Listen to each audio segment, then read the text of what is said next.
Hello, welcome back to my YouTube channel. കുറേ നാളായിട്ട് നമ്മളിങ്ങനെ ഒരു വീഡിയോ ചെയ്തിട്ട്, ആക്ച്വലി കുറേ നാളായിട്ട് ഞാൻ പ്ലാൻ ചെയ്യുന്നതാണ് ഇങ്ങനൊരു വീഡിയോ ചെയ്യണമെന്ന് പറഞ്ഞിട്ട്, പക്ഷേ പറ്റിയില്ല. ഇന്നാണ് കറങ്ങി തിരിഞ്ഞ ആ ദിവസം വന്നത്. അപ്പോൾ ഇതിനു മുന്നേ കുറേ വട്ടം ഞാൻ കുറേ വീഡിയോസിന് താഴെ പറഞ്ഞിട്ടുണ്ട് നമ്മളൊരു Q&A പ്ലാൻ ചെയ്യുന്നുണ്ട്. അപ്പോൾ നിങ്ങൾക്ക് എന്തെങ്കിലും ക്വസ്റ്റ്യൻസ് ചോദിക്കാനുണ്ടെങ്കിൽ എന്നോട് ചോദിക്കണം. ഒത്തിരി പേരോട് കുറേ ക്വസ്റ്റ്യൻസ് ചോദിച്ചിട്ടുണ്ടായിരുന്നു.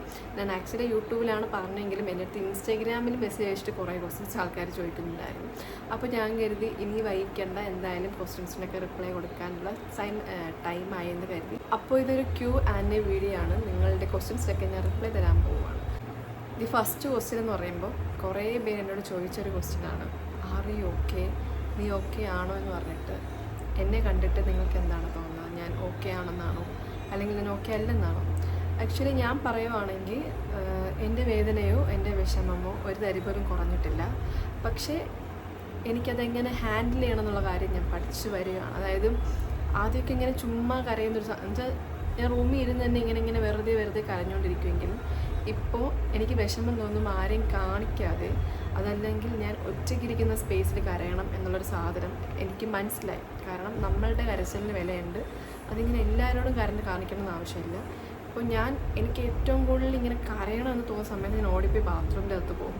അതല്ലെങ്കിൽ റൂം അടച്ചിട്ട് റൂമിൻ്റെ അകത്തിരുന്ന് ഇതിനോട് ഇങ്ങനെ കരഞ്ഞ് വിഷമം തീർന്നിട്ട് പുറത്ത് വരുമ്പോൾ ഞാൻ ഓക്കെ എന്ന രീതിയിൽ ഞാൻ പഠിച്ചു. അതാണ് ഞാൻ പറഞ്ഞത്, അങ്ങനെ ഹാൻഡിൽ ചെയ്യാൻ പഠിച്ചിട്ടുണ്ട് കാര്യങ്ങൾ.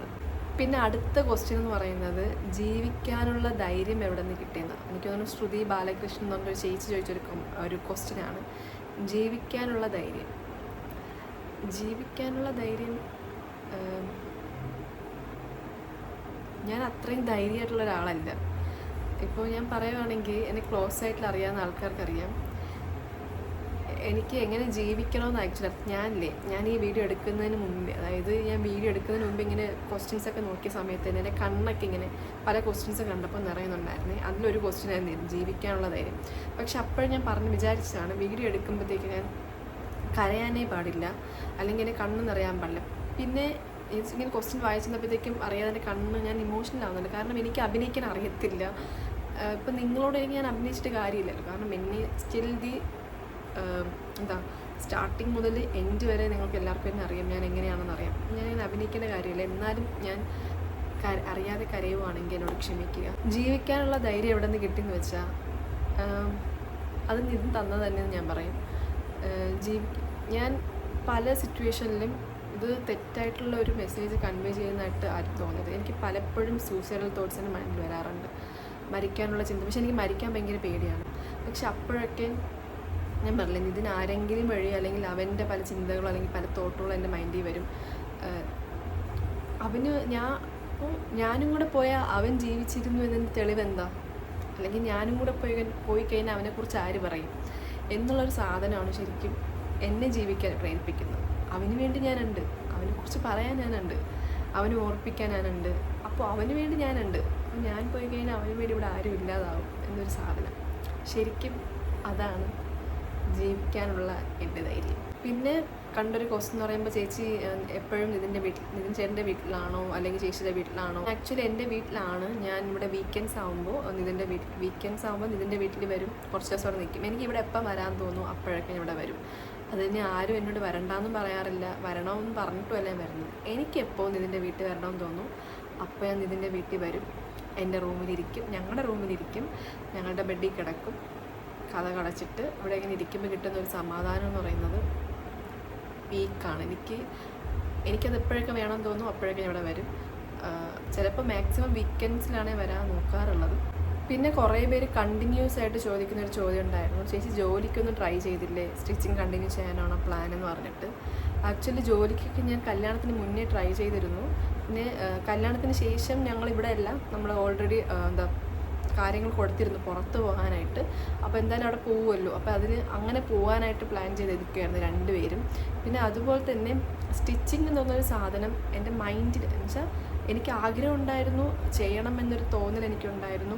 കല്യാണത്തിന് മുന്നേ ഇതിനോട് ഒരു വട്ടം ഞാൻ പറഞ്ഞിട്ടുണ്ട് തയ്യൽ മെഷീൻ്റെ കാര്യം. അപ്പോൾ എടുക്കാമെന്നൊക്കെ നമ്മൾ പ്ലാൻ ചെയ്തിരുന്നു. പക്ഷേ കല്യാണത്തിന് ശേഷം നമ്മൾ അതങ്ങനെ ട്രൈ ചെയ്തിട്ടില്ല. പക്ഷേ എനിക്ക് തോന്നുന്നു നിതിൻ മരിച്ചതിന് ശേഷം എന്നെ ഈ സാധനം അതിലോട്ട് കൊണ്ട് എത്തിച്ചതാണ്. അതായത് തയ്യൽ മെഷീൻ എടുക്കുക, സ്റ്റിച്ച് ചെയ്യുക, തുടങ്ങുക എന്ന് പറഞ്ഞൊരു ഒരു സിറ്റുവേഷനിലോട്ട് എൻ്റെ നിതിൻ്റെ മരണം കഴിഞ്ഞപ്പോഴത്തേക്ക് എന്നെ അത് കൊണ്ടെത്തിച്ചതാണ്. സ്റ്റിച്ചിങ് കണ്ടിന്യൂ ചെയ്യുമോ എന്ന് ചോദിച്ചു കഴിഞ്ഞാൽ ഞാനിപ്പോൾ എനിക്ക് ജീവിക്കാൻ കാശ് വളരെ അത്യാവശ്യമായിട്ടുള്ളൊരു കാര്യമാണ്. എന്നെപ്പോൾ നിതിൻ്റെ വീട്ടുകാരായാലും എൻ്റെ വീട്ടുകാരായാലും നല്ലോണം ഹെൽപ്പ് ചെയ്യുന്നുണ്ട്. അതുപോലെ തന്നെ പക്ഷേ ഒരു പോയിൻ്റ് കഴിയുമ്പോൾ നമുക്കൊരു സാധനം തോന്നുമല്ലോ, ഓക്കെ സ്വന്തമായിട്ട് എന്തെങ്കിലും ചെയ്യണം, സ്വന്തമായിട്ട് എന്തെങ്കിലും തീരുമാനിക്കണം. നമ്മളെപ്പോഴും മറ്റുള്ളവരെ അങ്ങനെ ഒരാളെ ഡിപ്പെൻഡ് ചെയ്ത് ആൾ നഷ്ടപ്പെട്ടപ്പോൾ എനിക്കത് പറ്റുന്നുണ്ടായിരുന്നില്ല. അപ്പം എപ്പോഴും നമ്മൾ ഒരാൾക്കാരെ ഡിപ്പെൻഡ് ചെയ്തിട്ട് കാര്യമില്ലല്ലോ. അങ്ങനെ ഒരു സാധനം വന്നപ്പോഴാണ് സ്റ്റിച്ചിങ് സ്റ്റാർട്ട് ചെയ്തപ്പോൾ ആക്ച്വലി അത് സ്റ്റാർട്ട് ചെയ്ത സമയത്ത് ഞാൻ എനിക്ക് വേണ്ടി മാത്രമേ തെച്ചിട്ടുള്ളൂ. എങ്ങനെ ഇപ്പോൾ ഞാൻ പുറത്ത് തയ്ച്ചു കൊടുക്കാൻ തുടങ്ങിയിട്ടുണ്ട്. കുറച്ച് പേർക്ക് എൻ്റെ ക്ലോസ് ആയിട്ടുള്ള ആൾക്കാർ, വീടിൻ്റെ അടുത്തുള്ള ആൾക്കാർക്കൊക്കെ ഞാൻ സ്റ്റിച്ച് ചെയ്യാൻ തുടങ്ങുന്നുണ്ട്. കാരണം എനിക്ക് കാശ് വളരെ ഇമ്പോർട്ടൻ്റ് ആണ്. നമുക്ക് ജീവിക്കാൻ കാശ് തന്നെ വേണം. കാശിന് പകരം ഈ ലോകത്ത് മറ്റൊന്നും ഉണ്ടാവത്തില്ല. അപ്പോൾ എനിക്കത് വേണം, അല്ലെങ്കിൽ എനിക്ക് ജീവിക്കണം. സോ ആ ഒരു കാര്യം വന്നപ്പോഴത്തേക്കും ഞാൻ സ്റ്റിച്ചിങ് ഇപ്പോൾ ചെയ്തുകൊണ്ടിരിക്കുന്നുണ്ട്. പിന്നെ അതുപോലെ തന്നെ ആൾക്കാർക്കുള്ളൊരു ഡൗട്ടായിരുന്നു, ഞാൻ എന്താ പഠിച്ചേ, നിതിൻ എന്താ പഠിച്ചതെന്ന് പറഞ്ഞിട്ടും. ഫസ്റ്റ് നിതിൻ്റെ കാലിലോട്ട് വരികയാണെങ്കിൽ നിതിൻ +2 വരെ പഠിച്ചു. പിന്നെ എന്തൊക്കെയോ കമ്പ്യൂട്ടർ കോഴ്സൊക്കെ പഠിച്ചിട്ടുണ്ട്. അത് കഴിഞ്ഞിട്ട് അവൻ ദുബായിലായിരുന്നു. ദുബായിൽ ഒരു 4 വർഷമൊക്കെ നിന്നിട്ട് പിന്നെ നാട്ടിലോട്ട് വന്നു. പിന്നെ ഖത്തറിലോട്ട് പോയി. പിന്നെ വീണ്ടും നാട്ടിലോട്ട് വന്നു. അപ്പോൾ നാട്ടിൽ വന്ന് കല്യാണം കഴിഞ്ഞതിന് ശേഷം നമുക്കിങ്ങനെ പ്രോസസ്സിങ് കാര്യങ്ങളൊക്കെ ശരിയാവുന്നുണ്ടായിരുന്നുള്ളൂ. അപ്പോൾ അവൻ ഇവിടെ ഒരു സെയിൽസ്മാനായിട്ട് വർക്ക് ചെയ്തിട്ടുണ്ടായിരുന്നു. എനിക്കത് പറയുന്നതിലൊരു നാണക്കേടില്ല ആക്ച്വലി. കാരണം നിതിൻ ജോലി ചെയ്തിരുന്ന സമയത്ത്, അതായത് സെയിൽസ്മാനായിട്ട് മാക്സിലാണ് ജോലി ചെയ്തിരുന്നത് ട്രിവാൻഡ്രത്തും. ആ ചെയ്തിരുന്ന സമയത്ത് അവൻ എൻ്റെ ഫ്രണ്ട്സിനെയോ അല്ലെങ്കിൽ എൻ്റെ റിലേറ്റീവ്സിനെയോ കാണുമ്പോൾ എന്നോടൊന്ന് പറയും, മാള് ഇന്ന് ഇവർ ഷോപ്പിൽ വന്നു, മാള് ഇന്ന് അവർ ഷോപ്പിൽ വന്നു. അപ്പം ഞാൻ ചോദിക്കും, നീ സംസാരിച്ചില്ലേ? സംസാരിച്ചു. ചില സമയത്തൊക്കെ പറയും സംസാരിച്ചില്ല. അപ്പോൾ ഞാൻ പറഞ്ഞതെന്താ, എനിക്കെന്തോ സംസാരിക്കാൻ തോന്നിയില്ല. അപ്പോൾ ഞാൻ ചോദിച്ചു, നിനക്ക് ഈ ജോലിയോട് എന്തെങ്കിലും നാണക്കേട് തോന്നുന്നുണ്ടോ? അപ്പോൾ അവൻ പറഞ്ഞു, അങ്ങനെയില്ല, നിനക്കൊരു നാണക്കേടുണ്ടാവും. ഞാൻ പറഞ്ഞു, എനിക്കൊരു നാണക്കേടുമില്ല. നമ്മൾ ജോലി ചെയ്താണ് ജീവിക്കുന്നത്. എല്ലാ ജോലിക്കാരും ഇതിനേക്കാളും മോശപ്പെട്ട ജോലി ചെയ്യാനാണ് ആൾക്കാർ അബ്രോഡ് പോകുന്നത്. സ്വന്തം നാട്ടിൽ സെയിൽസ്മാനായിട്ട് ജോലി ചെയ്യുന്നതിൽ ഒരു നാണക്കേടും എനിക്കോ നിതിനെ തോന്നിയിട്ടില്ല. അതുകൊണ്ട് എനിക്ക് പറയാനൊരു വിഷമവും ഇല്ല, ഒരു നാണക്കേടും തോന്നില്ല. അപ്പോൾ ഞാൻ പറഞ്ഞു വന്നത് അതെ. അപ്പോൾ നിതിൻ മരിക്കുന്ന സമയത്ത് നിതിനൊരു സെയിൽസ്മാനായിട്ട് മാക്സിൽ ജോലി ചെയ്തുകൊണ്ടിരിക്കുമായിരുന്നു. പിന്നെ എൻ്റെ കാര്യം പറയുകയാണെങ്കിൽ ഞാൻ +2 നാട്ടിൽ തന്നെ പഠിച്ചു. അത് കഴിഞ്ഞ് ഡിഗ്രി ട്രിവാൻഡ്രത്ത് തന്നെ ഓൾ സയൻസ് കോളേജിൽ ചെയ്തു. അത് കഴിഞ്ഞ് PG പോസ്റ്റ് ഗ്രാജുവേഷൻ ഞാൻ ചെയ്യുന്നത് എറണാകുളത്താണ്, കൊച്ചിയിൽ കുഫോസിൽ, Kerala university of fisheries and ocean studies, അവിടെയാണ് ചെയ്തത്. ഞാൻ പഠിച്ച സബ്ജക്റ്റ് എന്ന് പറയുമ്പോൾ ഡിസാസ്റ്റർ മാനേജ്മെൻ്റ് ആണ്. കേൾക്കുമ്പോൾ നമുക്ക് തോന്നുന്നു ഭയങ്കര സ്കോപ്പുള്ള സബ്ജക്റ്റാണ്. യെസ്, ഭയങ്കര സ്കോപ്പുള്ള സബ്ജക്റ്റാണ്. ഒരു ജോലി എനിക്ക് കിട്ടിയായിരുന്നു, പക്ഷേ സർട്ടിഫിക്കറ്റ് കൊടുക്കാത്തതുകൊണ്ട് അത് കയ്യിൽ നിന്ന് പോയി. പിന്നെ ജോലിക്ക് ട്രൈ ചെയ്തു, കിട്ടിയില്ല. അങ്ങനെ പിന്നെ ട്രൈ ചെയ്ത് പിന്നെ മടുത്തപ്പോഴത്തേക്കും ഞാൻ യൂട്യൂബ് സാധനം കണ്ടിന്യൂ ചെയ്യാൻ തുടങ്ങി. യൂട്യൂബ് കണ്ടിന്യൂ ചെയ്തിട്ട് പൊക്കോണ്ടിരുന്നപ്പോഴാണ് കല്യാണത്തിൻ്റെ കാര്യങ്ങളൊക്കെ വന്നത്. കല്യാണം പ്ലാൻ ചെയ്തപ്പോഴും നമ്മൾ ഓൾറെഡി പുറത്ത് പോകുന്ന കാര്യങ്ങളൊക്കെ സെറ്റിലാക്കിയത്. പുറത്ത് പോകുന്ന കാര്യങ്ങൾ സെറ്റിലാക്കി കല്യാണം കഴിഞ്ഞു. അതിൻ്റെ പ്രോസസ്സിങ് കാര്യങ്ങൾ IELTS ഒക്കെ എഴുതി പ്രോസസ്സിങ് കാര്യങ്ങളൊക്കെ നടന്നുകൊണ്ടിരിക്കുന്ന സമയത്ത് നിതിൻ പോയി. ഞാനിപ്പോൾ ഇവിടെ ഉണ്ട്. ഇപ്പോൾ വീണ്ടും കണ്ടിന്യൂ ചെയ്തിട്ടുണ്ട്. ഇപ്പോൾ ഞാൻ എൻ്റെ ഏതൊരു വീഡിയോയിൽ പറഞ്ഞിട്ടുള്ള ബർത്ത് സർട്ടിഫിക്കറ്റ് അത് കിട്ടാത്തത് കൊണ്ട് സ്റ്റിൽ സ്റ്റക്കാണ്. അതിൻ്റെ പുറകിൽ ഞാനിങ്ങനെ ഓടിക്കൊണ്ടിരിക്കുകയാണ്. അപ്പോൾ എന്തെങ്കിലും അപ്ഡേറ്റ്സ് ഉണ്ടെങ്കിൽ ഞാൻ പറയാം. പിന്നെ ഞങ്ങളുടെ ഏറ്റവും വലിയ ആഗ്രഹം എന്ന് പറഞ്ഞിട്ടൊരു ക്വസ്റ്റ്യൻ ഉണ്ടായിരുന്നേ. ഞങ്ങളുടെ ഏറ്റവും വലിയ ആഗ്രഹം എന്ന് പറയുന്നത്, ഇപ്പോൾ ഫസ്റ്റ് നിതിൻ്റെ പറയുകയാണെങ്കിൽ ഞങ്ങൾക്കൊന്നും ആഗ്രഹം ഉണ്ടായിരുന്നു. പേഴ്സണലി 2 പേർക്കും 2 പേരുടെ ആഗ്രഹങ്ങളുണ്ടായിരുന്നേ. അപ്പോൾ നിതിൻ്റെ പേഴ്സണലിനുള്ള ആഗ്രഹം എന്ന് പറയുമ്പോൾ ഒരു കോണ്ടൻറ് ക്രിയേറ്റർ ആവണം. പക്ഷേ നിതിൻ്റെ ഈ സൈഡ് ആർക്കും അറിയത്തില്ലായിരുന്നു ആക്ച്വലി. നിതിന് യൂട്യൂബ് ചാനലൊക്കെ ഉണ്ട്. അതിനെനിക്ക് തോന്നും 7 സബ്സ്ക്രൈബേഴ്സ് എന്താണ്. അവൻ ഭയങ്കര ഷൈ ടൈപ്പാണ്. പക്ഷേ എന്നാൽ അവന് കുറേ ആഗ്രഹങ്ങളുണ്ടായിരുന്നു. അതിൽ ഫസ്റ്റത്തെ ആഗ്രഹം ഇൻസ്റ്റാഗ്രാമിൽ കുറച്ചധികം ഫോളോവേഴ്സ് ഉണ്ടാക്കുക, അവൻ്റെ വണ്ടി, അതവൻ്റെ ഏറ്റവും ഇഷ്ടമുള്ള സാധനമാണ്. അപ്പോൾ അതിൻ്റെ വീഡിയോസ് ഫോട്ടോസൊക്കെ ഇടുക, അതൊക്കെയായിരുന്നു അവൻ്റെ പേഴ്സണലിയുള്ള ആഗ്രഹങ്ങൾ. 2 പേർക്കും കോമൺ ആയിട്ടുള്ള ആഗ്രഹം അഫ്കോഴ്സ് പുറത്ത് പോവുക, സെറ്റിലാവുക. നിതിൻ്റെ വീട്ടിൽ നിതിൻ്റെ അമ്മയുടെ സൈഡ് കുറച്ചധികം കടമുണ്ട്. ഇപ്പോൾ എൻ്റെ വീട്ടിലും കടങ്ങളൊക്കെ ഉണ്ട്. ഫിനാൻഷ്യലി കുറച്ച് പ്രശ്നങ്ങളൊക്കെ ഉണ്ട്. നിതിൻ്റെ വീട്ടിലായാലും എൻ്റെ വീട്ടിലായാലും അതൊക്കെ തീർക്കുക, പുറത്ത് പോയി സെറ്റിലാവുക. പിന്നെ 2 പേർക്ക് ഇഷ്ടമുള്ളൊരു കാര്യമായിരുന്നു ഒരുപാട് ട്രാവൽ ചെയ്യുക, നിറയെ കൺട്രീസ് വിസിറ്റ് ചെയ്യുക. അതൊക്കെ കഴിഞ്ഞിട്ട് എപ്പോഴും നിതിൻ പറയുമ്പോൾ നിതിനൊരു നാണത്തോടുകൂടി പറയുന്നൊരു കാര്യങ്ങളുണ്ടായിരുന്നേ.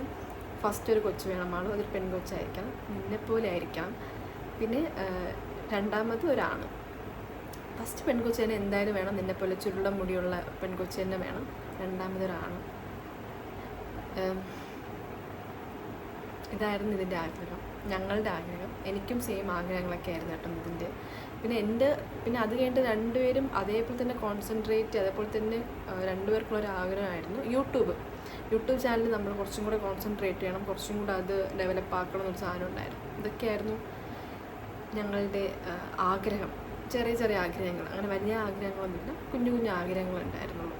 എന്നെ ഒരുപാട് ചിന്തിപ്പിച്ചതും അല്ലെങ്കിൽ എന്നെ ഇമോഷണലി കുറച്ചൊക്കെ ഇതാക്കിയൊരു ക്വസ്റ്റ്യൻ ആയിരുന്നേ, എന്നെയും ഇതിനെയും പിരിപ്പിച്ച ദൈവത്തോട് ദേഷ്യം തോന്നിയിട്ടുണ്ടെന്ന് പറഞ്ഞിട്ട്. ദേഷ്യം മാത്രമല്ല, എനിക്ക് വാശി തോന്നി, വെറുപ്പ് തോന്നി.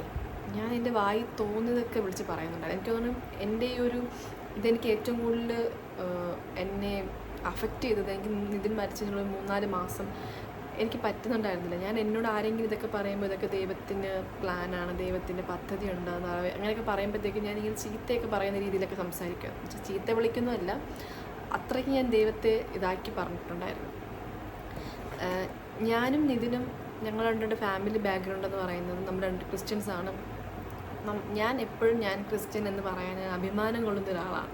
ഇപ്പം നിതിനായിരുന്നാൽ പുറത്തൊക്കെ ഇറങ്ങുന്ന സമയത്ത് ബൈബിൾ എടുത്ത് പ്രാർത്ഥിക്കുക, പുറത്തിറങ്ങുന്ന കാര്യത്തെക്കുറിച്ച് പ്രാർത്ഥിക്കുക, പള്ളി പോവും, നമ്മളെ വീട്ടിലിരുന്ന് കൊന്ത പഠിക്കും. അത്രയ്ക്കും രണ്ടുപേരും ദൈവത്തോട് വിശ്വസിക്കുന്ന ആൾക്കാരാണ്. ആദ്യത്തെ ഹോസ്പിറ്റലിൽ നിന്ന് രണ്ടാമത്തെ ഹോസ്പിറ്റലിലോട്ടും പോയി നിതിനെ ചെക്ക് ചെയ്യുന്ന സമയത്ത് ഞാൻ പുറത്തിരിപ്പുണ്ട്, ഒരൊറ്റ മനുഷ്യനില്ല, മീൻസ് നിതിൻ്റെ 2 ഫ്രണ്ട്സ് മാത്രമേ ഉള്ളൂ. ആ സമയത്ത് എൻ്റെ വായിൽ നിന്ന് വന്നുകൊണ്ടിരുന്ന 2 കാര്യങ്ങളേ ഉള്ളൂ, ഈശോയെ മാതാവേ, ഈശോയെ മാതാവേ. കാരണം ആ എൻഡ് വരെ, ആ സമയം വരെ എന്നുള്ള എൻ്റെ വിശ്വാസം നഷ്ടപ്പെട്ടിട്ടില്ല. കൊന്തയും കയ്യിൽ പിടിച്ച് ആ ഹോസ്പിറ്റലിൻ്റെ സ്റ്റെപ്പിൻ്റെ പടിയിൽ ഞാൻ ഇരുന്നിട്ട് എൻ്റെ വായിൽ നിന്ന് വന്ന 2 കാര്യങ്ങളുണ്ടായിരുന്നുള്ളൂ, ഈശോയെ മാതാവേ, ഈശോയെ മാതാവേ. അത്രത്തോളം വിശ്വാസത്തോടെ ഞാനിങ്ങനെ പ്രാർത്ഥിക്കുന്നുണ്ട്. എനിക്ക് നിതിൻ്റെ ജീവൻ കിട്ടിയാൽ മതി, അവൻ എന്ത് സിറ്റുവേഷനിലായിരുന്നാലും എനിക്ക് അവൻ്റെ ജീവൻ മാത്രം തന്നാൽ മതി നീ എന്നുള്ള അങ്ങനെ ഒരു പ്രാർത്ഥന എനിക്കുണ്ടായിരുന്നു. അങ്ങനെ പ്രാർത്ഥിച്ച് അവസാനം അപ്പോൾ എൻ്റെ അടുത്തുനിന്ന് ആൻറ്റിമാരൊക്കെ പറഞ്ഞു, മോളുടെ വിശ്വാസം നടക്കും, മോൾ പ്രാർത്ഥിക്കും, ദൈവം കൂടെയുണ്ട്. ഞാൻ ഇവരാരെയും ശ്രദ്ധിക്കുന്നില്ലെങ്കിലും എൻ്റെ മനസ്സിലെ വിശ്വാസം കൊണ്ട് ഞാൻ പ്രാർത്ഥിക്കുന്നു. എൻ്റെ ജീവൻ മാത്രം മതി, വേറെ ഒന്നും വേണ്ട. എന്നിട്ടത് കിട്ടാതെ വന്നപ്പോൾ അല്ലെങ്കിൽ അത് നിഷേധിച്ചപ്പോൾ എനിക്കുണ്ടായിരുന്നൊരു സാധനം ഉണ്ടല്ലോ, എനിക്കിപ്പോഴും എൻ്റെ വിശ്വാസം തിരിച്ച് കിട്ടിയിട്ടുണ്ടെന്ന് ചോദിച്ചാൽ എനിക്ക് ഭയങ്കര ക്വസ്റ്റ്യൻ മാർക്കാണ്. പക്ഷേ ഒരു കാര്യമുണ്ടല്ലോ, മനസ്സിലെവിടെയോ ദൈവം, ഞാനും ഈശോയും തമ്മിൽ എൻ്റെ ബന്ധം എനിക്കറിയാം. എനിക്ക് നിറയെ ക്വസ്റ്റ്യൻസ് ഉണ്ട്. എന്തുകൊണ്ട്, എന്തുകൊണ്ട് ഞാൻ, അല്ലെങ്കിൽ എന്തുകൊണ്ട് അവൻ, എന്നിട്ട് കുറേ ക്വസ്റ്റ്യൻസ് ഉണ്ട്. അതിനൊന്നും എനിക്ക് ഇതുവരെ ഉത്തരം കിട്ടും. എന്തെങ്കിലുമൊക്കെ ഉത്തരം കിട്ടുമെന്ന് ഞാൻ പ്രതീക്ഷിക്കുന്നുണ്ട്. മനസ്സിൽ ഭയങ്കര ഒരു പോയിന്റ് ചെയ്യുമ്പോൾ ഭയങ്കര വേദനയാണ്. വേദന മീൻസ് അത്രയ്ക്ക് സന്തോഷമായിരുന്നു ഞങ്ങൾ, അത്രയ്ക്ക് സന്തോഷമായിരുന്നില്ല. പിന്നെ എന്തുകൊണ്ട് ഞാനിനി എന്തെങ്കിലും തെറ്റ് ചെയ്തോ, അല്ലെങ്കിൽ അവൻ എന്തെങ്കിലും തെറ്റ് ചെയ്തോ, മനസ്സിലാവാത്ത തരത്തിലുള്ള ഒരു സിറ്റുവേഷൻ ആയിരുന്നു ആ സമയത്ത്. അപ്പം ഞാനെന്നല്ല, എനിക്ക് തോന്നുന്നു എൻ്റെ സിറ്റുവേഷനിലൂടെ കടന്നു പോയിക്കൊണ്ടിരിക്കുന്ന ഓൾമോസ്റ്റ് എല്ലാ ആൾക്കാർക്കും ഇതൊക്കെ തന്നെയായിരിക്കും ഒരു മാനസികാവസ്ഥ. അതുകൊണ്ട് എനിക്ക് ദേഷ്യവും വാശിയൊക്കെ തോന്നി. സ്റ്റിൽ ഞാനും ദൈവവുമായിട്ടുള്ള ബന്ധം എന്ന് പറയുമ്പോൾ ഞാൻ പ്രാർത്ഥിക്കാറുണ്ട്. എനിക്ക് വേണ്ടി പ്രാർത്ഥിക്കാറില്ല, നിതിന് വേണ്ടി പ്രാർത്ഥിക്കാറുണ്ട്. ഞങ്ങൾ എന്നുവെച്ചാൽ ജീവനോടിരുന്ന സമയത്ത് അവൻ എന്നെ സന്തോഷിപ്പിച്ചില്ല, അല്ലെങ്കിൽ ഞങ്ങളെ ഒരുമിച്ചാക്കാൻ നോക്കിയില്ല. ഇപ്പോൾ നിൻ്റെ കൂടെയുണ്ട്, അവിടെയെങ്കിലും മാക്സിമം അവൻ ഹാപ്പി ആയിട്ടിരിക്കാൻ. ആ ഒരു സാധനം, ആ ഒരു പ്രാർത്ഥന എൻ്റെ മനസ്സിലെപ്പോഴുണ്ട്. വേറൊരൊറ്റ മനുഷ്യനെ അറിയത്തില്ല എന്താണ് ആക്ച്വലി ഞാൻ ചിന്തിക്കുന്നത്, എന്താണ് ഞാൻ, അല്ലെങ്കിൽ എന്താണ് ഞാൻ ആക്ച്വലി ചിന്തിക്കുന്നത്. അതിനൊക്കെ എനിക്ക് എന്തെങ്കിലും ഉത്തരം കിട്ടുമ്പോൾ ദൈവത്തുള്ള വിശ്വാസം നഷ്ടപ്പെട്ടു എന്ന് ഞാൻ പലരും പറയാൻ, എനിക്ക് ദൈവത്തെ വിശ്വാസമില്ല, ഞാൻ നിരീശ്വരവാദിയാണ് എന്നൊക്കെ എൻ്റെ കസിൻസിട്ടൊക്കെ ഞാൻ ഈ ഇടയ്ക്കൊക്കെ പറയാറുണ്ടായിരുന്നു. ഞങ്ങളുടെ നാട്ടിലെ പള്ളിപ്പെരുന്നാളായിരുന്നു, പള്ളിയിൽ പോകുന്ന സമയത്തൊക്കെ ഇതൊക്കെ എങ്ങനെ പറയാമായിരുന്നു. പക്ഷേ അപ്പോഴും എനിക്കറിയാം, ഡീപ്ലി എൻ്റെ ഹൃദയത്തിൽ ഞാനും ഈശോയായിട്ടുള്ള ബന്ധം എനിക്കറിയാം. പക്ഷേ എൻ്റെ കുറേ ക്വസ്റ്റ്യൻസിന് എനിക്കൊരു ഉത്തരം കിട്ടിയിട്ടില്ല. അതിന് വേണ്ടിയിട്ട് ഞാനിങ്ങനെ എനിക്ക് എന്തെങ്കിലുമൊക്കെ തോന്നും, എനിക്ക് എന്തെങ്കിലുമൊക്കെ ഉത്തരങ്ങൾ കിട്ടും. അപ്പോൾ ഇതാണ് നിങ്ങൾ ചോദിച്ചിട്ടുള്ള ക്വസ്റ്റ്യൻ്റെ ആൻസർ. അടുത്തൊരു ക്വസ്റ്റ്യൻ എന്ന് പറയുമ്പോൾ എനിക്ക് ഏറ്റവും കൂടുതൽ ഇഷ്ടപ്പെട്ടൊരു ക്വസ്റ്റ്യനാണ്. അടുത്തൊരു ജന്മം ഉണ്ടെങ്കിൽ നിതിന് തന്നെ ആയിരിക്കും ഹസ്ബൻഡായിട്ട് ചൂസ് ചെയ്യുന്നത്. അഫ്കോഴ്സ് ഞാൻ എങ്ങനെ അവനെ ചൂസ് ചെയ്യാതിരിക്കാനായിട്ട് എന്തെങ്കിലും ഒരു കാരണം സത്യം പറഞ്ഞാൽ എനിക്കില്ല. പിന്നെ നമ്മൾ രണ്ടൊരു മനുഷ്യനാണ്, നമുക്ക് നമ്മളുടേതായിട്ട് പോരായ്മകൾ രണ്ടുപേർക്കും ഉണ്ട്. പക്ഷെ അത് നമ്മൾ അക്സെപ്റ്റ് ചെയ്തിട്ടുണ്ട് രണ്ടുപേരും, അത് തിരുത്താൻ നോക്കിയിട്ടുണ്ട് രണ്ടുപേരും. അപ്പോൾ എന്നെ ഏറ്റവും കൂടുതൽ മനോഹരമാക്കുന്നതും അല്ലെങ്കിൽ എന്നെ ഏറ്റവും കൂടുതൽ സ്നേഹിക്കുന്നതും എന്നെ ഏറ്റവും കൂടുതൽ കെയർ ചെയ്തിട്ടൊരാൾ, ആളുടെ കൂടെ എനിക്കൊരു 8 മാസം ജീവിക്കാൻ പറ്റുള്ളൂ ഹസ്ബൻഡ് ആൻഡ് വൈഫായിട്ട്. എനിക്കൊരു ഇത് കാണുമല്ലോ, എങ്ങനെയായിരിക്കും നമ്മളുടെ ബാക്കിയുള്ള ലൈഫ്, ഞങ്ങൾക്ക് കുട്ടികളുണ്ടായിക്കഴിഞ്ഞാൽ എങ്ങനെയായിരിക്കും, ഞങ്ങൾ കുറച്ചും കൂടെ ഏജ്ഡ് ആയിട്ടുണ്ടെങ്കിൽ ഞങ്ങൾ എങ്ങനെയായിരിക്കും, അതൊക്കെ എനിക്കും ആഗ്രഹമുണ്ട്. അപ്പോൾ അഫ്കോഴ്സ് ഞാൻ അവനെ ചൂസ് ചെയ്യത്തുള്ളൂ അടുത്തൊരു ജന്മം ഉണ്ടെങ്കിലും. കാരണം എന്നെ ഇത്രയും മനസ്സിലാക്കിയ ഒരാൾ, അല്ലെങ്കിൽ ഞാൻ ഇത്രത്തോളം സ്നേഹിക്കുന്ന ഒരാളെന്ന് പറയുന്നത് നിതിൻ തന്നെയാണ്. എനിക്ക് നിതിനെ ഭയങ്കര ഇഷ്ടമാണ്. അപ്പോൾ അങ്ങനെ ഒരാളെ തന്നെയാണ് ഞാൻ അടുത്തൊരു ജന്മം കിട്ടിയാൽ, ഈ അടുത്തൊരു ജന്മം എന്നൊരു കോൺസെപ്റ്റ് ഉണ്ടോ ഇല്ലയോ എന്ന് എനിക്കറിയത്തില്ല. പക്ഷെ അങ്ങനെ ഒരു ഓപ്പർച്യൂണിറ്റി ഉണ്ടെങ്കിൽ ശരിക്കും നിതിനല്ലാതെ ഞാൻ വേറെ ആരെയും ചൂസ് ചെയ്യാൻ പോകുന്നത് നിതിൻ തന്നെയാണ്. നിതിൻ എന്ന് പറയുന്നത് എൻ്റെ ഒരു ഹസ്ബൻഡ് മാത്രമല്ല, എൻ്റെ ഒരു ബെസ്റ്റ് ഫ്രണ്ടാണ്. എന്നെ ഏറ്റവും കൂടുതൽ മനസ്സിലാക്കിയ ഒരാൾ, എൻ്റെ വീക്ക്നെസ് മനസ്സിലാക്കിയ ഒരാളാണ് നിതിൻ. എന്തൊക്കെ കാര്യങ്ങളിൽ ഞാൻ വീക്കാണെന്ന് ഇതിനറിയാം. അതുകൊണ്ട് വേറൊരാൾ ആ വീക്ക്നെസ് മുതലെടുത്ത് എന്നോട് ബിഹേവ് ചെയ്യാൻ പാടില്ല എന്നൊരു സാധനത്തിൽ നിതിൻ എപ്പോഴും ഉറച്ചു നിന്നിട്ടുണ്ടായിരുന്നു. അതുകൊണ്ട് എന്നെ മനസ്സിലാക്കിയ ആളെന്ന രീതിയിൽ നിതിൻ്റെ കൂടെ ജീവിക്കുക എന്നുള്ളൊരു സാധനം ഉണ്ടല്ലോ, നിതിൻ്റെ വൈഫായിട്ട് ജീവിക്കുക എന്നുള്ളൊരു സാധനം, അത് ഞാൻ ഒരിക്കലും മിസ്സാക്കത്തില്ല. ഈ ജന്മത്തിൽ ഞാൻ മിസ്സാക്കിയതില്ലെങ്കിലും ഈ പറയുന്ന ദൈവം മിസ്സാക്കി, ദൈവം എനിക്കത് തന്നില്ല. പക്ഷെ അടുത്ത ജന്മം എന്നൊരു സാധനം ഉണ്ടെങ്കിൽ അവൻ്റെ കൂടെ ആയിരിക്കാൻ മാത്രമേ ശ്രമിക്കത്തുള്ളൂ. എന്നെ മൈൻഡ് ചെയ്യാത്ത ആൾക്കാരായതല്ല അവൻ പോയി മൈൻഡ് ചെയ്യും, അവൻ പോയി സംസാരിക്കും. അവൻ ഫ്രണ്ട്ഷിപ്പിനൊക്കെ ഒരുപാട് വാല്യൂ കൊടുത്ത ഒരാളാണ്. അവൻ്റെ ഫ്രണ്ട്സിനെ എനിക്ക് അവൻ്റെ ഫ്രണ്ട്സിനെ ആരെയും കോമൺ ആയിട്ട് അറിയത്തില്ല. പക്ഷേ അവൻ പറഞ്ഞ ഓരോരോ കാര്യങ്ങൾ വെച്ച് അവൻ ഈച്ച് ആൻഡ് എവരി വൺ എല്ലാവരെയും എനിക്ക് പേഴ്സണലി അറിയാവുന്ന പോലെ എനിക്ക് ഫീൽ ചെയ്യുന്നു. കാരണം എല്ലാവരെയും കുറിച്ച് അവൻ പേഴ്സണലി പറഞ്ഞിട്ടുണ്ട്. അവൻ അത്രയ്ക്ക് പാവമാണ്, ഫ്രണ്ട്ഷിപ്പിന് വാല്യൂ കൊടുക്കുന്ന ആളാണ്, ഫാമിലിക്ക് വാല്യൂ കൊടുക്കുന്ന ആളാണ്, എനിക്ക് വാല്യൂ തരുന്ന ആളാണ്, എന്നെ ഒരിടത്ത് വിട്ടു കൊടുക്കാറില്ല. നീ ഇപ്പോൾ കേൾക്കുന്നുണ്ടോയെന്ന് എനിക്കറിയാം ഇതിനെ. I love you, I miss you. എല്ലാവരും കുറേ പേര് ചോദിച്ചു, ഇത്രയും പേർക്ക് ആ ക്വസ്റ്റ്യൻ്റെ ആൻസർ അറിയണമെന്ന് ചോദിച്ചു. ശരിക്കും ഞാൻ പോലും വിചാരിച്ചില്ല. വേറെ ഒന്നുമില്ല, ഞങ്ങളുടെ ലവ് സ്റ്റോറി കുറേ പേര് ചോദിച്ചിട്ടുണ്ടായിരുന്നു. ഞാൻ സത്യം പറഞ്ഞ ക്വസ്റ്റ്യൻസ് കണ്ടപ്പോൾ ഞാനിങ്ങനെ ഇത്രയും പേർക്ക് ഞങ്ങളുടെ ലവ് സ്റ്റോറി അറിയണമെന്ന് ആഗ്രഹമുണ്ടായിരുന്നു. ലവ് സ്റ്റോറി എന്ന് പറയുന്നത് 2021 ലാസ്റ്റൊക്കെ ആയപ്പോഴും ഞാൻ ഇതിനെ കാണുന്നത്. ആ സമയത്ത് ഇതിന് വേറെ റിലേഷൻഷിപ്പൊക്കെ ഉണ്ടായിരുന്നു. 2022 സ്റ്റാർട്ട് ചെയ്ത സമയത്തായിരുന്നു നമ്മളിങ്ങനെ റിലേഷൻഷിപ്പിലാവുന്ന ഒരു ടൈം. പക്ഷെ ഇതിനായിരുന്നു ഫസ്റ്റ് കേട്ടോ ഇഷ്ടമാണെന്നൊക്കെ പറഞ്ഞ് നടന്നത്. പക്ഷെ ഞാൻ മൈൻഡ് ചെയ്തത്, കാരണം എനിക്ക് ഓൾറെഡി ഒരു ബ്രേക്കപ്പ് കിട്ടിയത് കൊണ്ട് എനിക്കൊരു ചെറിയൊരു പേടി ഉണ്ടായിരുന്നു. ലൈക്ക് നമ്മൾ തിരഞ്ഞെടുത്തു, അത് അത്ര സക്സസ്ഫുൾ ആയിരുന്നില്ല. അപ്പോൾ രണ്ടാമതൊരു സാധനം നമ്മൾ കെയർഫുൾ ആവുമല്ലോ കുറച്ചും കൂടെ. പിന്നെ എൻ്റെ വീട്ടിൽ ഫസ്റ്റത്തെ തന്നെ ഭയങ്കര ബഹളമൊക്കെ ആയിരുന്നു. ഇപ്പോൾ രണ്ടാമത്തെ കാര്യം എനിക്ക് ഇൻട്രൊഡ്യൂസ് ചെയ്യാൻ ഭയങ്കര സാധനമൊക്കെ ആയിരുന്നു. അപ്പം ഇതിനോട് ഞാൻ ഒരു എസ് എന്ന് പറഞ്ഞൊരു സാധനം അങ്ങനെ ഭയങ്കര ഇതായിട്ട് പറയുന്നില്ലായിരുന്നില്ല. ഞാനിങ്ങനെ ഒരു ഡിസ്റ്റൻസ് കീപ്പ് ചെയ്ത് തന്നെയായിരുന്നു. പിന്നെ ഒരു പോയിന്റ് കഴിഞ്ഞപ്പോഴത്തേക്ക് നമുക്ക് തോന്നുമല്ലോ നമ്മുടെ സോൾമേറ്റ് ആരാണെന്ന്. ആ ഒരു പോയിന്റ്. പക്ഷെ ഇവൻ വിടുന്നുണ്ടായിരുന്നില്ല കേട്ടോ. അവൻ പറയുന്നുണ്ടായിരുന്നു അവൻ ഇതിന് മുന്നേ കുറേ റിലേഷൻഷിപ്പൊക്കെ ഉണ്ട്. പക്ഷെ അതൊക്കെ അവൻ ഭയങ്കര അത്ര സീരിയസ് ആയിട്ടല്ല എടുത്തത്, അല്ലെങ്കിൽ അവൻ ടൈം പാസിനൊക്കെ ആയിരുന്നു. പക്ഷേ എൻ്റെ അടുത്ത് അവൻ പറയുന്നുണ്ടായിരുന്നു, പക്ഷേ നിന്നെ കണ്ടപ്പോൾ എനിക്ക് അങ്ങനെ ടൈം പാസ് ആക്കാൻ നോക്കുന്നില്ല, എനിക്ക് സിൻസിയർ ആയിട്ട് അല്ലെങ്കിൽ സീരിയസ് ആയിട്ട് നോക്കണം എന്നുണ്ട്. അവൻ എടുത്ത പാടെ പറഞ്ഞത് ഞാൻ വേണമെങ്കിൽ വീട്ടിൽ നിന്ന് സംസാരിക്കാം എന്നൊരു സാധനമായിരുന്നു. ഞാൻ വേണമെങ്കിൽ വീട്ടിൽ നിന്ന് സംസാരിക്കാം, കല്യാണക്കാരെ സംസാരിക്കാം. അപ്പം ഞാനിങ്ങനെ ഒരു ബ്രേക്കപ്പ് കിട്ടി ഞാനൊന്ന് അത് ഹീലായി വരുന്നതേ ഉണ്ടായിരുന്നുള്ളൂ. 1 വർഷമൊക്കെ ആയതേ ഉണ്ടായിരുന്നുള്ളൂ. അപ്പോൾ ഞാനിങ്ങനെ ആലോചിക്കാം എന്ന് പറഞ്ഞു. ഞാൻ കുറച്ച് സമയം ഞാൻ പറഞ്ഞില്ല ആലോചിക്കാം, എനിക്ക് പെട്ടെന്ന് പറ്റുന്നുണ്ടായിരുന്നില്ല. പിന്നെ ഒരു പോയിന്റ് കഴിഞ്ഞപ്പോഴത്തേക്കും അവൻ ഒരുപാട് എഫേർട്ട് ഇടുമായിരുന്നു. ഞാൻ എറണാകുളത്താണ് പഠിച്ചത് ഞാൻ പറഞ്ഞല്ലോ. അപ്പോൾ അവൻ എന്നെ കാണാൻ വരുന്ന കാര്യങ്ങൾക്ക് എന്നുവെച്ചാൽ എല്ലാ വീക്കും വരുമെന്ന് പറഞ്ഞാൽ സത്യമായിരുന്നു, എല്ലാ വീക്കും വരുന്നുണ്ടായിരുന്നു. അപ്പോൾ അത്രയ്ക്ക് എഫേർട്ട് ഇടുന്ന ഒരാളായിരുന്നു. പിന്നെ അവൻ ഇതുപോലെ ഒരു വട്ടം ഇങ്ങനെ കാണാൻ വന്ന സമയത്ത് എൻ്റെ ഒരു ഫ്രണ്ട് അത് വീട്ടിൽ പോയി പറഞ്ഞു കൊടുത്തു. അങ്ങനെ കുറച്ച് സീനൊക്കെ അങ്ങനെയാണ് ഇതിൻ്റെ കാര്യം വീട്ടിൽ അറിയുന്നത്. പക്ഷെ ആ സമയത്ത് സത്യത്തിൽ എനിക്ക് ഇതിനോട് ഇഷ്ടമുണ്ടായിരുന്നെങ്കിലും നമ്മളങ്ങനെ ലവേഴ്സ് എന്ന രീതിയിലായിരുന്നില്ല. അവരെന്നെ കാണാൻ വരുന്നു.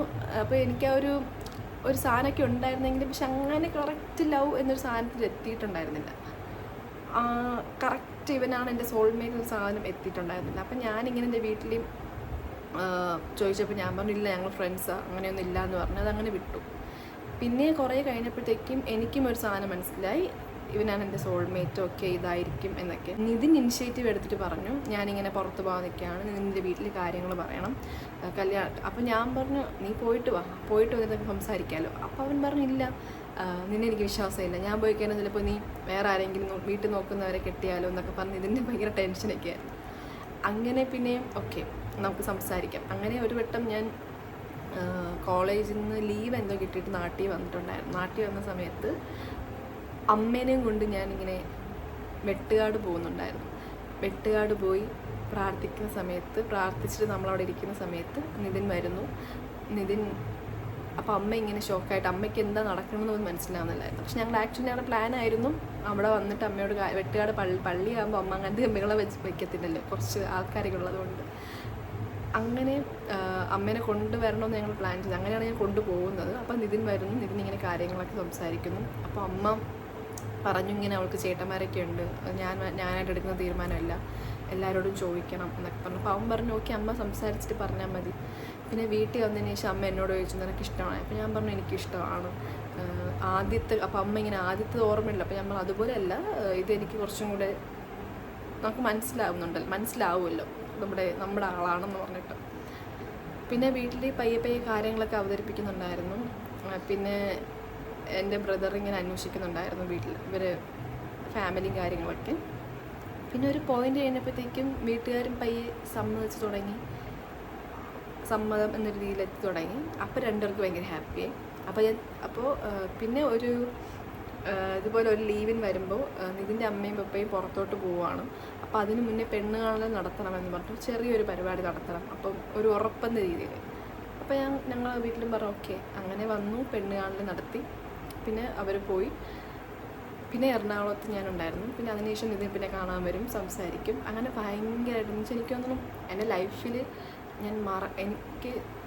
ഞാൻ കോമ കടന്നാൽ പോലും മറക്കാത്ത വർഷമായിരുന്നു എൻ്റെ PG 2 ഇയർ. കാരണം ഞാൻ ഒറ്റപ്പെട്ടൊരു വർഷമായിരുന്നു ഫ്രണ്ട്ഷിപ്പ് കാരണം ഞാൻ ഡിപ്രഷനിലായപ്പോൾ 2 വർഷമായിരുന്നു അത്. പക്ഷെ ആ 2 വർഷവും ഒന്ന് ഫ്രണ്ട്ഷിപ്പ് കാരണം ഞാൻ ഇങ്ങനെ തേനൊട്ടുന്ന സമയത്ത് ലവ് തന്നെ എന്നെ ഉയർത്തുന്ന, അപ്പുറത്തേടിൽ നിതിൻ്റെ കെയറും ലവും ഒക്കെ തന്നെ ആ സമയത്താണ് ശരിക്കും നിതിൻ്റെ അത്രയ്ക്ക് അറ്റാച്ച്ഡ് ആയത്. കാരണം ഫ്രണ്ട്സൊന്നും എനിക്ക് മിണ്ടുന്നില്ലായിരുന്നില്ല. അത് മിണ്ടാത്തതിൻ്റെ കാരണം നിതിനായിട്ടുള്ള റിലേഷൻഷിപ്പ് അങ്ങനത്തെയൊക്കെയാണ്. പക്ഷെ ആ സമയത്ത് നിതിൻ എന്നെ ഒരുപാട് സ്നേഹിക്കുന്നുണ്ടായിരുന്നു. അപ്പോൾ എനിക്ക് അവരെന്ന് പറയുമ്പോൾ അവിടെ കണ്ട കുറച്ച് ഫ്രണ്ട്സായിട്ടോ, അങ്ങനെ അവരാരും എൻ്റെ കൂടെ ഒന്നും ഇല്ലായിരുന്നു. പക്ഷേ എനിക്കത് ഇതിൻ്റെ ഭയങ്കര ഇഷ്ടമായിരുന്നു. പിന്നെ അവിടുത്തെ ഞങ്ങളുടെ ഹോസ്റ്റൽ വാർഡനായിട്ടൊക്കെ കമ്പനിയായി. പിന്നെ എൻ്റെ ഫ്രണ്ട് പൂജ, ഐശ്വര്യ, ജീവൻ, ആദിത്യ, ഇവരായിട്ടൊക്കെ നിതിന് കമ്പനിയായി. പിന്നെ എൻ്റെ ഫ്രണ്ട്സ് എല്ലാവരും നിതിൻ്റെ ഫ്രണ്ട്സായിട്ട് തന്നെ അവർ മാറി. പിന്നെ നമ്മളൊക്കെ ഒരുമിച്ച് ഇങ്ങനെ ഔട്ടിങ്ങിനൊക്കെ പോകുന്നു, അങ്ങനത്തെ കുറേ കാര്യങ്ങളൊക്കെ. അങ്ങനെ ഭയങ്കര ബ്യൂട്ടിഫുൾ ആയിട്ടുള്ള 2 ഇയർ ആയിരുന്നു. അത് കഴിഞ്ഞിട്ട് പിന്നെ PG കഴിഞ്ഞിട്ട് നാട്ടിലോട്ട് വരുന്നു. പിന്നെ എൻ്റെ ജോലിയുടെ കാര്യങ്ങളൊക്കെ എന്നെ ഇൻ്റർവ്യൂവിന് കൊണ്ടുപോകുന്നതും എക്സാം എഴുതാൻ കൊണ്ടുപോകുന്നതും ഒക്കെ നിതിൻ. ഞാൻ വീട്ടിലിങ്ങനെ ഫ്രണ്ടിൻ്റെ കൂടെ പോകണമെന്നൊക്കെ പറഞ്ഞ് ഇറങ്ങുമെങ്കിലും നിതിൻ എന്നെ കൊണ്ടുപോകുന്നതും എല്ലാം. കാരണം അമ്മയ്ക്ക് പെണ്ണ് കാണൽ കഴിഞ്ഞു, പക്ഷെ കല്യാണം പെട്ടെന്നൊന്നുമില്ല. അതുകൊണ്ട് അമ്മയ്ക്ക് ഭയങ്കര പേടിയായിരുന്നു, ആൾക്കാരെന്ത് പറയും, നാട്ടുകാരെന്ത് പറയും, ഇങ്ങനെ അവൻ്റെ കൂടെ കറങ്ങുന്നത്, കല്യാണം ആയിട്ടില്ലല്ലോ എന്നൊക്കെ പറഞ്ഞു. പിന്നെ കല്യാണത്തോടടുത്തപ്പോഴത്തേക്കും 2 പേർക്ക് ഭയങ്കര ഹാപ്പിനെസ് ആയിരുന്നു. അത് നിതിൻ്റെ ഫോട്ടോ ആയിരുന്നാലും എൻ്റെ ഫോട്ടോ ആയിരുന്നാലും നിങ്ങൾക്ക് കണ്ടാൽ മനസ്സിലാവും. കല്യാണ സമയത്തുണ്ടായ നിതിൻ്റെ ഒരു ഭംഗിയുണ്ടല്ലോ, നിതിനെ കാണാനുള്ള ഒരു ഭംഗി. ഞാൻ നിതിനോട് കല്യാണം കഴിഞ്ഞിട്ട് നിതിനോട് പറയായിരുന്നു, ഇതിൻ്റെ കല്യാണ സമയം സാധാരണ പെണ്ണുങ്ങൾക്കാണ് കല്യാണ സമയമാകുമ്പോൾ ഒരു ഗ്ലോ വരിക, ഭംഗി വരിക, കാരണം സന്തോഷം കൊണ്ട് നമുക്ക്. പക്ഷെ ആ സാധനം നിതിനായിരുന്നു ഓപ്പോസിറ്റ്. ഞാനും ഭംഗിയൊക്കെ വെച്ചുവെങ്കിലും നിതിനെ കാണാൻ എന്ത് ഭംഗിയായിരുന്നറിയോ. ഞാൻ അവനെ തന്നെ ഇങ്ങനെ, ഞാൻ കല്യാണം കഴിഞ്ഞ ശേഷം നിന്നെ പറയും, നിന്നെ ആ സമയത്ത് നിന്നെ കാണാൻ എന്ത് ഭംഗിയായിരുന്നു. പിന്നെ നമ്മുടെ ആഘോഷപരമായ നമ്മുടെ കല്യാണം ഡിസംബർ 30 അങ്ങനെ ഞങ്ങൾ കെട്ടി, ഞങ്ങൾ ഹസ്ബൻഡ് ആൻഡ് വൈഫായിട്ട് മാറി. ഞാൻ എൻ്റെ ലവ് സ്റ്റോറിയിൽ കുറേ ട്രാജിക് കഥയൊക്കെ ഉണ്ട്. ഞാനത് പറയാത്തതെന്ന് വെച്ചാൽ ആരെയും വേദനിപ്പിക്കേണ്ട, ആരെയും ബുദ്ധിമുട്ടിക്കേണ്ട എന്ന് പറഞ്ഞിട്ടാണ് അങ്ങനത്തെ കാര്യങ്ങളൊന്നും പറയുന്നത്. ഞാൻ ഒരു 1 ലൈൻ സ്റ്റോറി പോലെ, കാരണം ലോങ് വീഡിയോ ആയിട്ട് കഴിഞ്ഞാൽ ആൾക്കാർക്ക് അങ്ങനെ കാണാൻ എല്ലാവരും കുത്തിയിരുന്ന് നോക്കണമെന്നില്ലല്ലോ, അതുകൊണ്ടാണ് ഞാൻ ഷോർട്ടായിട്ട് പറഞ്ഞത്. അത് കഴിഞ്ഞിട്ട് ഞങ്ങളുടെ ലൈഫ് ഒരുപാട് നമുക്ക് 2 പേർക്ക് അറിയത്തില്ല, നമ്മൾ 2 പേരും സ്ട്രഗിൾ ചെയ്യുന്നുണ്ട് ഹസ്ബൻഡ് ആൻഡ് വൈഫായിട്ട്. കാരണം എല്ലാവരും അങ്ങനെ ആയിരിക്കുമല്ലോ. പക്ഷേ ആ സമയത്ത് എനിക്ക് തോന്നുന്നു ഞാൻ ഭയങ്കര ചില്ലായിരുന്നു. കാരണം എന്നെ അവൻ നോക്കിക്കോളുമല്ലോ, എന്നെ അവൻ നോക്കിക്കോളും. പക്ഷെ ഒരു പോയിന്റ് കഴിഞ്ഞപ്പോൾ തന്നെ എനിക്ക് റിയലൈസ് ചെയ്ത് അവൻ ഒറ്റയ്ക്ക് നോക്കാൻ പറ്റത്തില്ല, അല്ലെങ്കിൽ ഞാനും കുറച്ച് കാര്യങ്ങൾ ശ്രദ്ധിക്കണം. പിന്നെ നമ്മൾ ഫുഡ് ഉണ്ടാക്കുന്നത് ഞങ്ങൾ രണ്ടുപേരും മാത്രമേ ഉള്ളൂ വീട്ടിൽ. പിന്നെ എൻ്റെ അമ്മച്ചിയുണ്ട്, അമ്മച്ചി സെപ്പറേറ്റ് ഉണ്ടാക്കുന്നത്. എനിക്ക് തോന്നുന്നു അമ്മച്ചിക്ക് ഒരുപാട് വയസ്സുണ്ട്, പക്ഷെ അമ്മച്ചി ഭയങ്കര സ്ട്രോങ് ആണ്. അമ്മച്ചി ഭയങ്കര ഇൻഡിപെൻഡൻ്റ് ആണ്. വെച്ചാൽ ഫുഡ് ഉണ്ടാക്കുന്നതൊക്കെ തനിയാണ്. പിന്നെ നിതിൻ്റെ അനിയനുണ്ട്, നിതിൻ്റെ അനിയൻ ജോലിക്ക് പോകും. പിന്നെ ഞാനും ഇതിന് മാത്രമേ ഉണ്ടായിരുന്നു. ഞങ്ങളുടെ സ്വർഗ്ഗമായിരുന്നു വീട്. അതുകൊണ്ടാണ് എനിക്ക് ഈ വീടിനോട് ഇത്രയ്ക്കും ഇഷ്ടവും ഞാൻ ഇത്ര അറ്റാച്ച്ഡ് ആയിട്ട് മാറിയത്. കാരണം ഞങ്ങൾ രണ്ടുപേരും മാത്രമേ ഉണ്ടാവാറുള്ളൂ വീട്ടിൽ. ഞങ്ങളുടേതായ ഡാൻസ് കളിക്കും, കെട്ടിപ്പിടിക്കും, അടിയുണ്ടാക്കും, ഞങ്ങൾ ഓടിക്കളിക്കും വീടിൻ്റെ അകത്ത്. അപ്പം അങ്ങനെ ഭയങ്കര ഹസ്ബൻഡ് ആൻഡ് വൈഫായിട്ട്. പിന്നെ കുറച്ച് കഴിഞ്ഞപ്പോഴത്തേക്കും നമുക്ക് മനസ്സിലായി കാര്യങ്ങൾ കുറച്ചും കൂടെ സീരിയസ് ആയിട്ട് എടുക്കണം, കുറച്ചും കൂടെ നമ്മൾ പോകുന്ന കാര്യങ്ങൾ കുറച്ചും കൂടെ കോൺസെൻട്രേറ്റ് ചെയ്യണം, നമ്മൾ യൂട്യൂബിൽ കോൺസെൻട്രേറ്റ് ചെയ്യണം. അതുപോലെ തന്നെ പല കാര്യങ്ങളും തീരുമാനം എടുക്കേണ്ട സമയമായി. ഇന്ന കാര്യങ്ങൾ എന്ത് ചെയ്യണം, കാര്യങ്ങൾ എന്ത് ചെയ്യണം എന്ന് ഭയങ്കര തീരുമാനം എടുക്കേണ്ട സമയമൊക്കെ ആയിരുന്നു. അപ്പോൾ രണ്ടുപേർക്ക് ടെൻഷനും കാര്യങ്ങളൊക്കെ ഉണ്ടായിരുന്നു. പിന്നെ എനിക്കൊരു വൃത്തികെട്ട സ്വഭാവമുണ്ട്. ഞാൻ അവനോട് വീട്ടിൻ്റെ അകത്തായിരിക്കും, നമ്മളുടെ ഒരുമിച്ചായിരിക്കും ഒരു ബെഡിലാണ് കിടക്കുന്നതെങ്കിലും ഞാൻ അവനോട് അടിയാണെങ്കിൽ ബ്ലോക്ക് ബ്ലോക്കാക്കും. ഇൻസ്റ്റാഗ്രാം, വാട്സപ്പും, പിന്നെ സ്നാപ്ചാറ്റ് ഉണ്ടായിരുന്നു. പിന്നെ ജിപേയിൽ പോലും അവൻ മെസ്സേജ് റിപ്ലൈ കൊടുക്കത്തില്ല.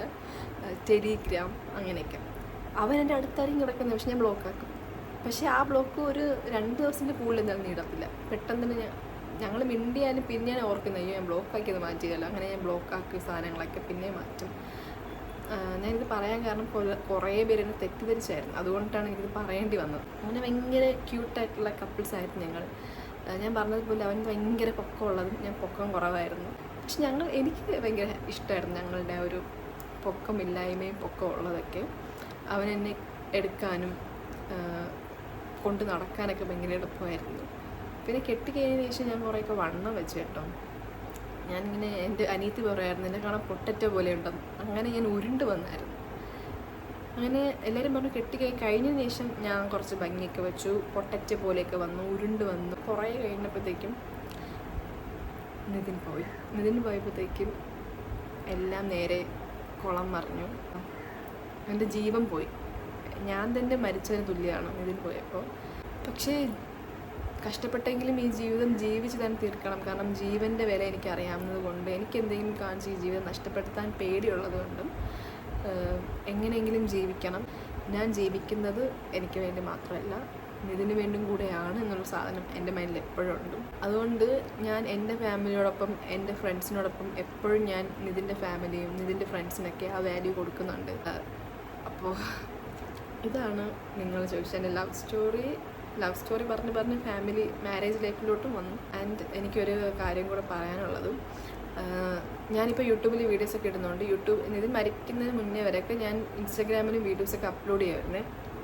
അപ്പോൾ എൻ്റെ അടുത്ത് ഒരാൾ ചോദിച്ച ഒരു ചോദ്യത്തിൽ നിന്നാണ് എനിക്കൊരു ആശയം വന്നത്. ഇൻസ്റ്റാഗ്രാമിലും കൂടെ വീഡിയോ ഇടണം, ഈ സിറ്റുവേഷനിൽ ഇരിക്കുന്ന ആൾക്കാർക്ക് എങ്ങനെ ഓവർകം ചെയ്യാം, ഈ ഡിപ്രഷനിൽ നിന്നൊക്കെ പുറത്ത് വരാം, മോളുടെ വീഡിയോ കാണുമ്പോൾ ചിലപ്പോൾ അവർക്ക് ഹെൽപ്ഫുള്ളാവും എന്ന് പറഞ്ഞിട്ട് ആ ചേച്ചി അയച്ച ഒരു മെസ്സേജിൽ നിന്നാണ് എനിക്കിങ്ങനെ ഒരു ആശയം തോന്നി തുടങ്ങിയത്. ഇൻസ്റ്റാഗ്രാമിൽ ഞാൻ വീഡിയോസ് ഇട്ട് തുടങ്ങണമെന്നൊരു സാധനം എൻ്റെ മൈൻഡിൽ ഇങ്ങനെ വരുവാണ്.